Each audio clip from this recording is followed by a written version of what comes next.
Welcome,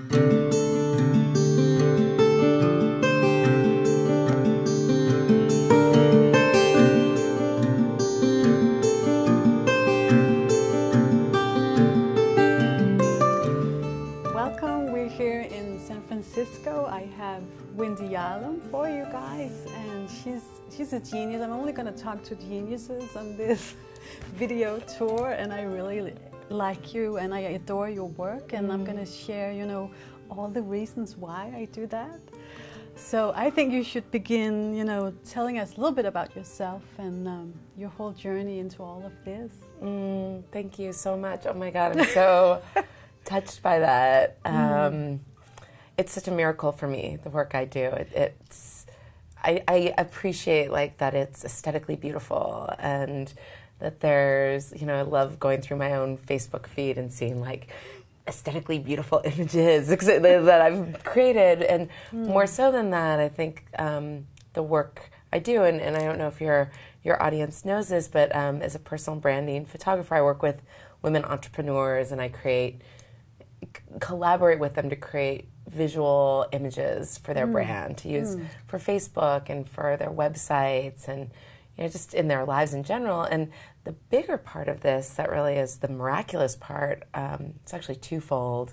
One is somehow I have been gifted with a certain number of talents and experiences and beliefs that allow me to be with my clients and with women in a way that hasn't just feel incredibly celebrated, and they just get to bloom in front of the camera, and I'm really dumbfounded about it. I'm about to start crying. It surprises me how consistently it happens, and that somehow this is my perfect combination of gifts to offer to the planet allows women to have this experience, and not even really knowing how it happens, not deliberately engineering it, but then again and again just seeing each woman reveal herself and unfold, and at the end of the day having the experience of just being a new woman, feeling a truly seen and celebrated and beautiful and confident and inspiring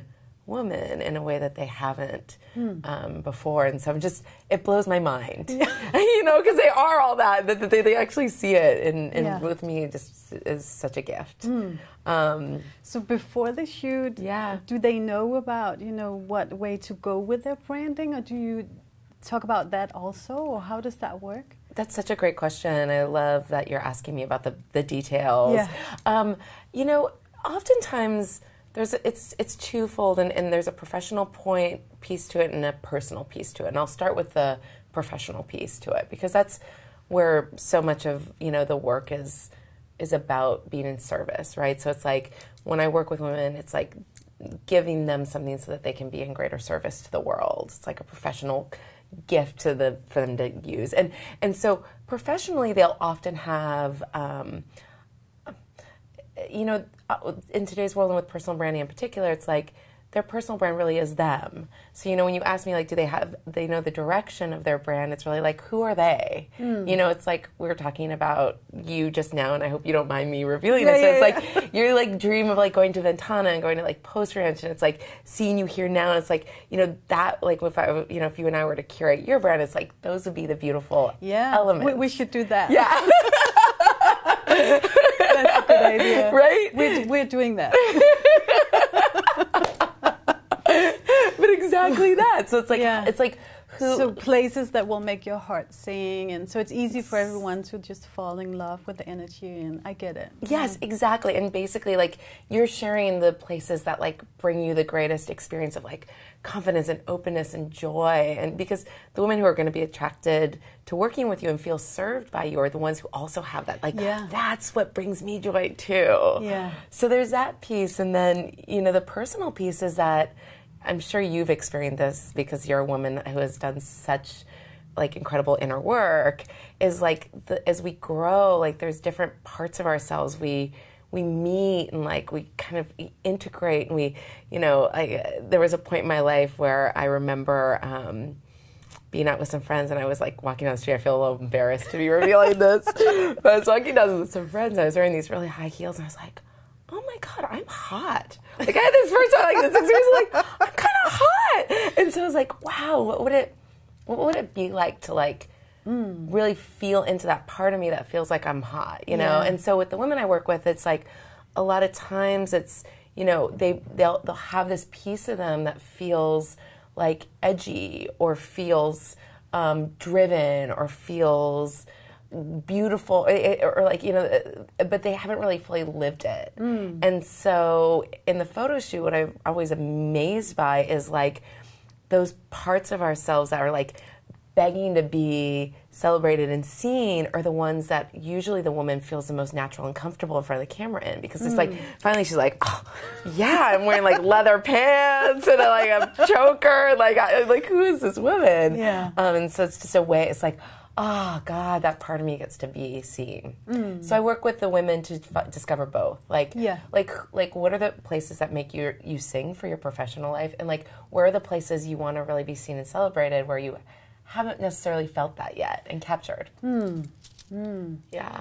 And you know, there's also a lot of pain around all of this being seen, because when, you know, if we feel flawed, if we feel like, you know, am I worthy to be seen? Is it good to, I mean, and there's a lot about, you know, in Denmark we have this whole Janse law, it's called, like the tall poppy syndrome, like you shouldn't stand out, and, you know, it takes a lot of guts, I think, to hire a person like you and say, you know, I'm doing post-ranch, and I'm, you know, it's like, who am I, and is it okay? And so just by doing all of that, I think that's a healing experience in itself. I mean, totally. Yeah. I mean, I have that experience. I would say with, I would say like 95% of the women I work with have this, have something that is having them feel doubt about themselves or being seen, and it's like you know, it's like the woman who's just quit her job and is a single mom on a, like, you know, making $40,000 a year, to the like woman who's running a multi-7-figure business. You know, it's like irrelevant what they've actually done for themselves in the world, but this piece, you speaking so beautifully to it. And I think it's even more so than in America. I think like we do have a little bit more like, and I'm not just, because I mean, plenty of American women I work with have that same fear and uncertainty, but there's a higher value, I think, on like self-expression. In the U.S. than I think so. In Europe, and even in Scandinavia, it's like a very rare thing. You only do photos like that if you have a business, or if you're like a celebrity, or, you know. And I remember I don't know when I saw it, but your work was featured in the New York Times, like, was it a few months ago?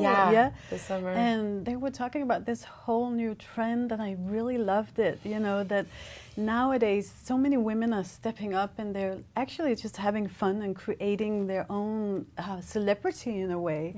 And I think it would be fun to talk about that. I mean, now we don't have to wait until Vogue calls or Oprah calls. We'll just call, you know. Exactly. I like that. You know, there's this way of relating to the world as if it already is. That often, I think, brings what you want, like the experience. And, you know, I think about what you're saying about like waiting for Oprah to call or Vogue to call. It's like, and by the way, like I'm ready for Oprah or Vogue to call. Like throw that out there. And on the side, it's like how to relate to the world right now, like how to give to the world as if you were already getting those calls, like how to be in service as if you were already, and trusting that like if that's the path that will be revealed for you, like you got to start giving it now.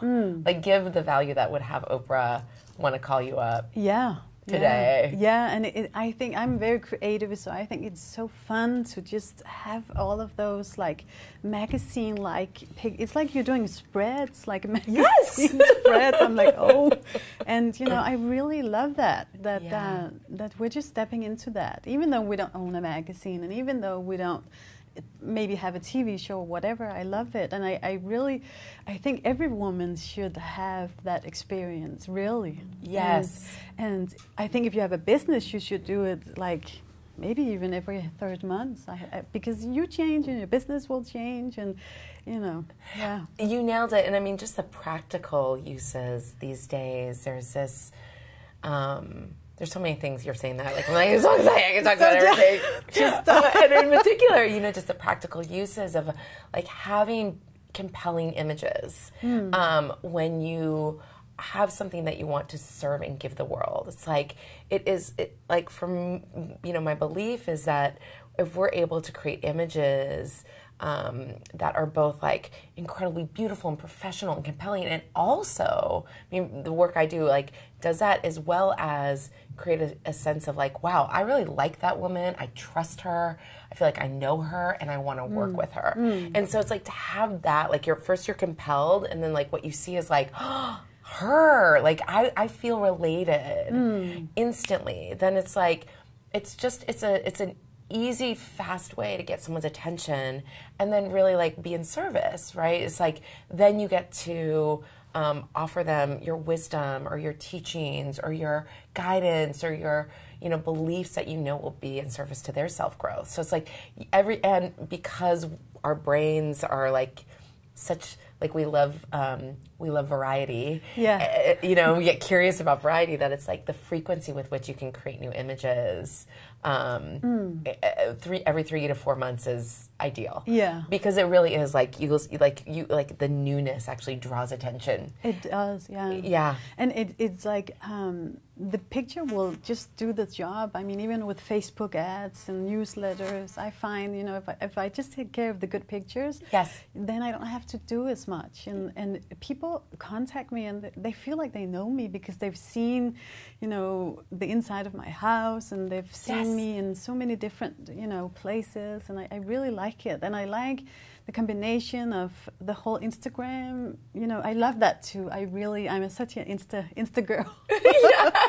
And I like, you can do filters, and that's creative. And then combining it with, you know, something really professional and fun, where hair and makeup and everything is done. I think that's a good combination. 100%. Yeah. Yeah. I mean, I think what you're saying is it's so true. Like, and it's really cool because you actually said something about this earlier about marketing being, like, fun, right? So it's like we get to have all of this. I'm going to use the word ammunition, although it feels a little bit of, like, heavy, but it's like all this ammunition for really fun marketing, right? Yeah. And I think the thing I was going to say that occurred to me is, you know, part of my work is about, and I find this with so many of the women I work with, I would say probably 60% have this idea of, like, someday. Like, I'm going to get to this someday. And it's like, someday when I lose weight is when I hear a ton. Like, someday when I have, like, more money to shop for clothing. Like, someday when it's like this way in which we as women will, like, put our lives on hold and like shut down, like, this movement forward in service to some vision of how it should look or should feel. And, you know, talking about, like, Oprah or Vogue calling, you know, I think Oprah is a great example because there's this, like, idea, I think, that as all women, we have this vision of, like, I want to be on Oprah. Like, who doesn't want that, right? So we all want that, and it's almost like those fears that hold us back from being in action now are the things that are going to delay the possibility of that even happening in this lifetime. And so it's like, you know, part of the work I do is getting women to just love who they are exactly right now. Not in service to becoming something greater, but just, like, right now, like how can we capture the perfection of you? Yeah. And have you feel it and see it and, like, want to celebrate it. And in many ways, it's sad because if we wait, you know, 10 years from now, you know, we're going to look older and exactly. I mean, I do it all the time. It's like, then I look back on photos and go, like, oh my God, what was I thinking? Like, I look so beautiful and young and healthy. Like, what was I? Yeah. Why did I criticize that? Exactly. Yeah. And I think it's because in our mind we go, you know, when I get to a place where Oprah calls, my life must be so much in order. It must be I must be so rich and so whatever, blah, blah, blah, all the dreams and longings. Yes. And the truth is, you know, it's the other way around. You know, we need to, so many of my clients, they're so afraid of making mistakes, and they're so afraid of taking, like, mini steps. And that's been my secret to success. Yes. doing it before I felt ready. I've never done anything feeling totally ready. Yes. Even, you know, speaking with you, I'm like, you know, this morning I woke up and I'm like, my company is such a, you know, it's like go as we go kind of a thing. And, you know, and I don't think even Oprah feels like totally together and aligned and, you know, thin and, you know, perfect. And she's such a good role model because she just kind of did it anyway, you know? Yes. And a lot of people who have success, I find that's what they do. Yes. And there's never going to be a perfect time, you know? I love what you're saying. I mean, I feel so grateful that you get to be in service because your message is so, it is like the core of what it means to succeed. That it's like this moment now is perfectly imperfect, right? Yeah. It's like, it is totally imperfect, it will never be perfect, and it is perfect as it will ever be. And I know the whole pain around being seen. Even now as we speak, I'm like, oh, how do I look? What is the ankle good? Right? I mean, before you and I started filming, I was like, is a ponytail, is this the right, you know, it's like... It is a little bit, it's a vulnerable thing, and it takes, you know, guts in a way, and I'm just doing it now, and I know that now when we're talking about appearance, people maybe check us out, but before, people will just listen to what we say, and I find that we look at other people with so mild eyes, and when it's ourselves, it's like, oh, really, you're right on. I mean, I can't believe how many conversations I'll have with clients, and you know, I just recently actually spoke with a woman this week, and it was so sweet because she was, you know, I prepare every woman. I have something called an oh yes call after our photo shoot. So after our photo shoot, we have this virtual date where we look at the photos together. It's our first experience of like seeing the photos, and it's like the oh yes call, because it's like, oh yes, that's what I wanted. Oh yes, and like I'm talking to this woman, you know, this week, and I prepare every one of those women by offering them this practice, which I actually think will be really fun to have your group do. It's called appreciative looking, and as women, there's at some point in history, it was important for us to code first for what we didn't like about the way we looked. For whatever reason, who knows what our biological programming or neuroprogramming was, but at some point it was like, it was a really elegant decision as women. And I'm afraid that most women today spend most of their time doing that. So it's like, we look at photos of ourselves, and the first thing we do is we track for what we don't like about the way we look. Like, oh man, my arms look that way, this is my stuff. My arms, oh, my chin's up, and I'm doing that big smile thing, and like, oh, like all the, you know, it's like all these things that we look for. And so appreciative looking is like any spiritual practice where you start training your brain to look for what you do love about the way you look. And so when you first look at a photo, even if at the end you decide like, it's not a favorite, the first thing you look for is like, what do I love about the way I look in this photo? Like, oh, I love my eyes. Like, I love my eyelashes. I'm just staring how beautiful your eyelashes are. I love the way my hair looks. I love that I wore this sweater. You know, like, I love how genuine and beautiful my smile looks. Like, you know, it's like, look for the things we love. And so I'm on this phone preparing her and giving her this practice, and she's like, is this just for me? You know, her fear was like, okay, now we're going to look at all these photos and you're not going to like any of them, so I'm going to have to tell you this. And just that, like, you know, it's hearing the way she feared she would look is like, you know, none of us would ever look at our best girlfriend's photos and go like, I mean, we do, we're judging creatures, but you know, it's like we don't go searching for like what's wrong with them most of the time. I have such a deep love for my girlfriends, and when I see them even in like the worst angle ever, I'm like, that's so cute. Oh yes, right. You know, and when I look at myself, I'm like, oh, we need to do that again, and this strict woman comes out, and I don't even like her. You know? Yeah, it's like brutalizing. It's like we treat ourselves worse than we treat our worst enemies. Yeah. And you know, I have 3 kids, and every year they have their picture taken.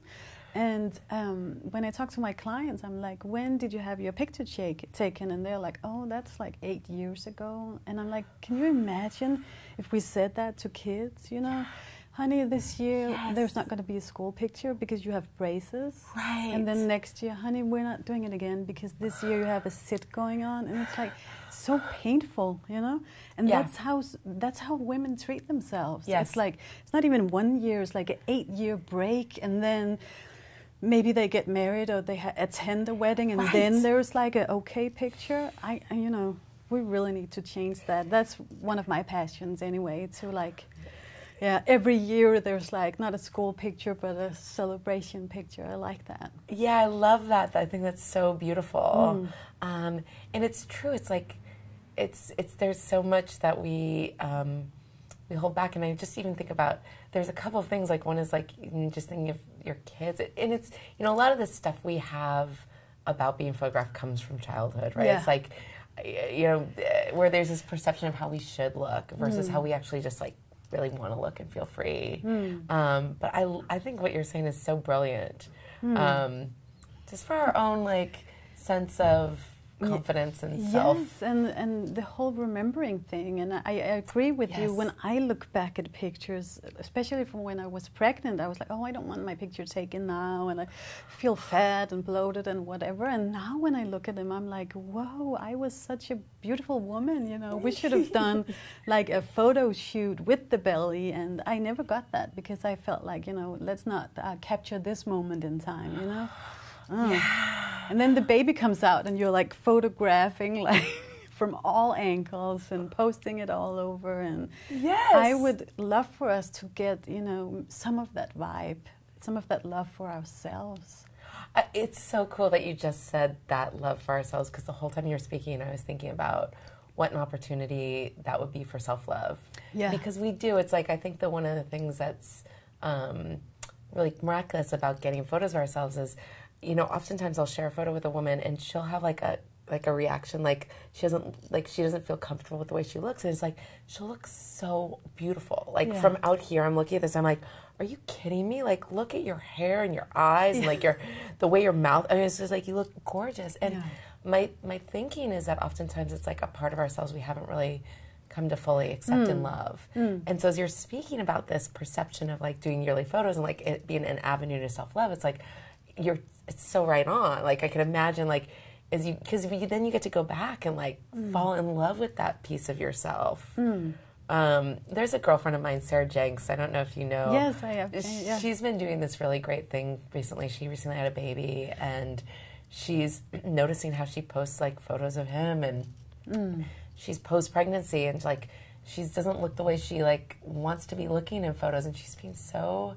deliberate about just capturing herself and loving herself. I saw that on Facebook, and her brand is about losing weight, and that can make it even more difficult to stand out and be posts, you know, everything. Yes, right. And I saw her as either writing or saying something about, you know, I teach we shouldn't wait on the weight, and so I'm not doing it. And I thought, you know, that's really cool. This is a woman taking her own medicine. And her brand is about the same thing, you know, not waiting on everything. And totally live more, way less. Yes. Yeah. There's also a very cool thing I think in your branding. You seem to like travel a lot. And you seem to, once you, I see you sometimes, now I'm here in Tuscany, and now I'm in Paris, and I know a lot of Americans still like, oh, Paris, I'm going. And then you did Sydney, and can you talk a little bit about that whole jet-setting piece? Oh my God, I would love to. That also just seems to me that, you know, I don't know how you share this with your community, but one of the things it was a few years ago, I was just like, you know, I really had this vision. First, there was like this vision of being a traveling photographer. That was maybe 8 or 10 years ago. I started my business in 2001, and I thought that would be so amazing if people paid me to travel places and take photos. Like, how cool would that be? And then about, I can't remember how many years ago, maybe 4 at this point, I had this idea of like wanting to go to Paris and do photos of women. And I wasn't doing the personal branding work at that point, but I just thought that would be so amazing. Something in me called for that. And I called a couple of friends who lead retreats there, and it just didn't fit. Like, it just wasn't right. But I didn't quite know how, but I held to the possibility. And then last year, I started getting opportunities. Up until last year, I'd traveled maybe 2 or 3 times a year. And then last year, I started getting opportunities to travel with great frequency, you know, 50, 60% of the year. And I guess for me, the jet setting piece is, it's just it's a miracle to me that I end up in these. First of all, this is all a miracle. You know, it's like all feels like a miracle. Yes. Like the fact that like here you are in San Francisco and here I am in San Francisco, and like just the nature of like hundreds of thousands of people have like contributed to this moment. Like your ancestors, mine, our mentors, our teachers, like people, like every client you or I've had. Like it's just like, and here we are, you know, and then to be present in that and to be in a place like Sydney. I was recently, like you said, in Sydney, and here I was working with a woman from Hong Kong and one from Dubai and one from Italy and one from the US and then a couple from Australia. Yeah. You know, it was just like the miracle of being there. So, you know, the one thing I'd say to the jet setting is it's just like, it's such a tangible way of being aware of how extraordinary our lives are and the miracle of our lives. And of course, as a photographer, that's like everywhere you go has like a different flavor. Yeah. And you get to capture women, a different flavor of women there. And how do you do it? Do you like scout out, you know, places? It's crazy. I felt like, oh, that's a lot of work. So like, oh, we're going to Sydney now, and I don't know, you know. Yeah. It's a couple things, actually. One is I definitely do the legwork. Like, I mean, I love being on the ground. So for me to spend, you know, I have a system for like when I arrive and how I care for myself when I first arrive after traveling a long distance, getting over jet lag, like that experience, like eating well and nourishing myself and staying in beautiful places. But then there's also this piece of like, and then I spend a few days just walking the city and discovering the city. And my eyes are attuned to like, you know, knowing what's going to make for a good photograph. So it's that. So that's one piece of it. And then the other piece of it is, you know, as much as this is about me, and like I'm a third generation photographer basically. Like my grandfather was an early adapter. My mom was an artist. Like I grew up speaking the language of photography, and I've spent over 10 years now, like building a career, mastering the skill. So like, yes, Wendy Yalom here in this world has like skill. And I also recognize that like so much of this is about the creative impulse of the universe. And so so it's both camps. It's like on a day, you know, for example, like if you and I decided like, yes, Big Sur is our place, you know, it's like a combination of, we'll go to Ventana, we'll go to Post Ranch. And on the day of, like you and I also as women who know that like the universe will send the moose or whatever. Exactly, right? Didn't we talk about that? It's exactly that. It's like like we also there is a deep inherent trust that like everything I'm here to do is basically in service to freedom. And so knowing that, like I know that freedom and love will continue to lead me to places beyond my limited imagination. And my imagination is actually pretty big, so it's like that's limited, you know. It seems like you're just doing what I teach. You're following your instructions, your intuition, and you're not so much bothered with the, you know, why are we doing this and how. It's just like the what. Okay, Sydney. Okay, we'll do Sydney. And if you do that, you know, life becomes very fun and not so complicated. So, and I think it's just. I really, the whole healing part of what you do is something I really love. But if we talk about the business part, I mean, it's really not logical to not, you know, get this, because people don't buy what we say, you know, they buy, you know, our vibration, I can't even say that, and they buy what we do, and they buy, if they want to like do something similar that we're doing, it's like when we do stuff, we give them permission to do stuff. And to me, business is where I'm at now. It's becoming like a high form of play. And if I get too serious, I can see it in my sales. So, you know, as soon as I, you know, go to San Francisco, just follow my own instructions, I get to play again. And every time my business just, you know, mirrors that.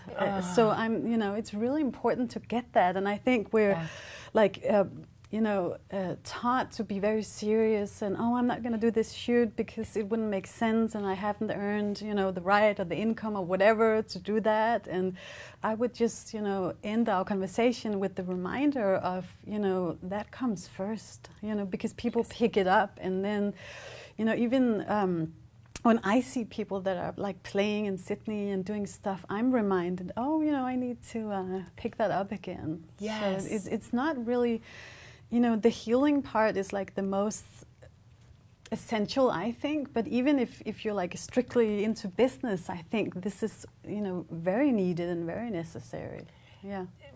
100%. Totally. And I think what you're saying is so impactful because it's not always logical. And usually, like, you need to act before you actually have the need. I think about the New York Times as a great example of just... the beginning of this year, I invested a ton of money and time in building out this new website and new brand for myself. And it was like completely illogical. Like I was booked solid. Like I was like, I do not need to market. This is why am I doing this? And yet I just knew it was a necessity. And inevitably, who's to know whether the New York Times and then also cosmopolitan.com, I don't know, I'm sure that, but just to have those incredible opportunities of exposure and then to have something that I just felt so proud of. Yeah. And I think that's the thing that happens oftentimes with the photos is there's two things. One is I think they'll inspire people to actually get into action because they feel so proud of what they've created. They want to share it with the world. Yeah. Yeah. And then sometimes the photos actually reveal what's next. They'll do a photo shoot and be like, I realize the next thing for me is to offer an up-level mastermind. Yeah. And I didn't even know that until we did this shoot. And these shoots are these photos are made for that. Yeah, because that's the next thing that will happen. You'll follow those instructions, and then on the plane you'll meet someone, or at the post ranch, or wherever. Yes. And I think maybe someone's watching and they're like, post ranch, what are they talking about? I'm never gonna stay there. I started just going to this cool place in Denmark, and all I could afford was a cup of coffee, and I was just in that place where I'm just gonna go there. And it took so much courage just to go and order that coffee. And we drove for 2 hours, my husband and I, and then 2 hours back. And I thought, this is just going to be my beginning. I'm going to own this coffee. And I saw, people were having oysters and champagne. And I was like, oh, okay, you can do that too, I guess. And then only 1 year after, we went there with our 2 kids, and they were in matching robes and swimming in the pool. And I had figured that whole money and business part out. Yes. So it's so important to, do what you can manage and then work it from there. Yes. And I think many people there I'm not going to even engage because, it's too difficult, or it's not for me, or whatever. Yes. Yeah. You nailed it. It's that. And so much of it, I think, is coming back to that feeling state. How do you want to feel? Yeah. If you want to feel like you're making a big impact, and you want to feel wealthy, and you want to feel like an experience of luxury, have that experience now. Don't wait. Find whatever version is available now. Yeah, play at the level you can play at, and then just turn up as you go. Yes. Yeah. And take the photos that you are ready to have an Oprah Magazine today, because by the time Oprah Magazine actually calls, you're going to have a whole portfolio. Exactly. I'm so glad you called. I have many options. I've been waiting. I'm prepared. Yeah. Exactly. Yeah. Do you have anything to add? Oh, gosh.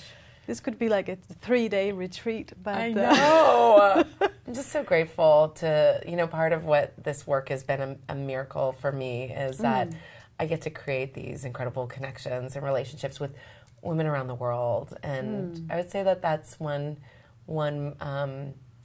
I don't know how valuable this is, but my instinct is to just say something to the effect of just what an extraordinary time to be alive as women, and to be able to connect on a global level, and to find a tribe of women who exist, here you and I are together, and our relation, this closeness, is this, you're like a sister, and yet our relationship is however 15,000 mile. I don't know. I don't know. It's a long way. It might not be that. It's a long way, and that just to appreciate that, and to you know, for me to just like be in service to that collective sisterhood is just, it's extraordinary, and just how lucky we are. And so like, if, you know, as women out there are, like, hello, you know, just to continue to be aware of that, like how valuable our individual contributions are to this collection of sisterhood all the time. And I think every woman that's brave enough to like create her own stage and, you know, say, here I am and I'm gonna try even though I feel like a fake, you know, she gives, you know, everyone else permission to, you know, try something, you know, in that same area. I like that.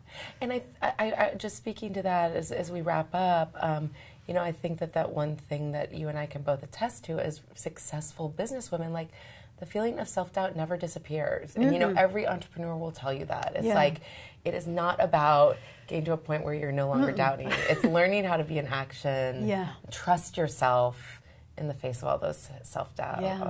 And doing, you know, enjoying it while we do it. Yeah, I love it. Yes, exactly. Yeah. I'm so grateful to you for creating this opportunity and having me in this conversation with you. It's really a blessing. Thank you.